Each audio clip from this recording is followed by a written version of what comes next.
Not out of order, in my opinion. I have ruled. Question number 2, Honourable Tau Henare.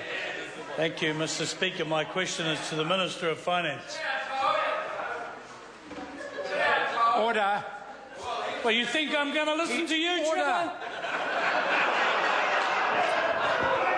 To the benefit of the member, Honourable Trevor Mallard, he wasn't allowed to do it yesterday. He was told off for doing it.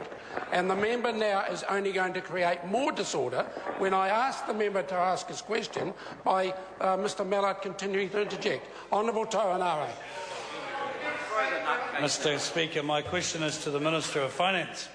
What measures did Budget 2013 take to help build economic growth based on more exports, productive investment and sustainable jobs? Honourable Bill English.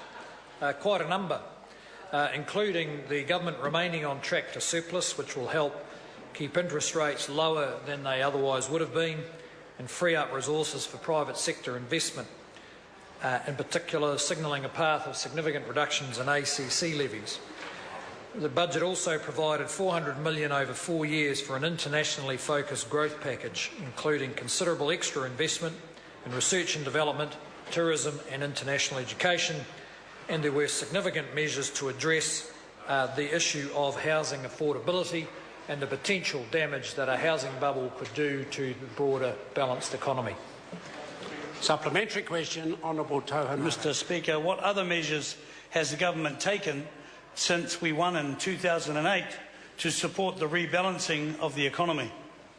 Honourable Bill English. Mr. Speaker, one of the early measures the government took was to get the government's own house in order and get control of runaway government spending, which jumped by 50% in the 5 years to 2008 without any obvious impact on the kind of social problems or other investments that the government makes.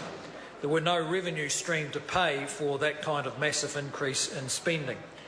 Since then, we've focused on better public services, on the idea that better results from public services will help fix the government's books and help rebalance the economy. Other measures have included a tax package in 2010 which reduced taxes on work, savings and investment and increased taxes on consumption and property speculation. And just this year, on the 1st of April, minimum KiwiSaver contributions have been increased to 3% for both individuals and employers. Supplementary question, the Honourable Tau Henare.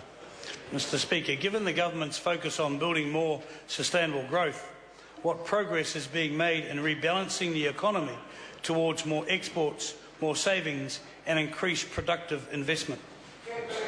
Mr. Speaker, Honourable Bill English. We would, of course, prefer to have made more progress.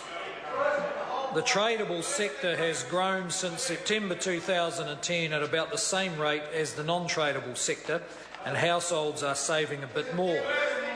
And as I said before to the member, contributions to KiwiSaver were increased on the 1st of April.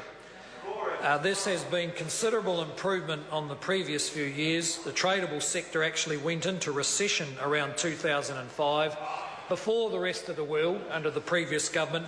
It has taken some time for us to fix the damage done by the Labor government to New Zealand's productive capacity.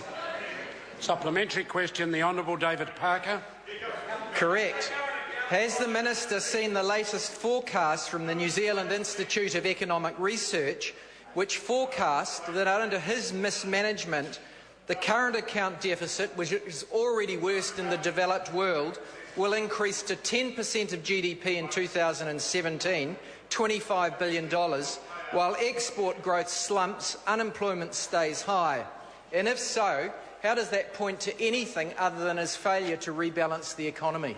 Honourable Bill English.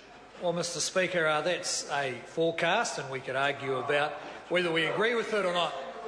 If the member looks at the facts, though, the current account deficit right now is about 4%, which is half the level that it was when the Labor government was in charge, and I would call that progress. Supplementary question, the Honourable Tau Henare. Mr. Speaker, what alternative approaches would damage current progress in rebalancing the economy towards exports and productive investment? Honourable Bill English. Well, Mr Speaker, we know what those approaches are because we saw them in action from about 2005 onwards.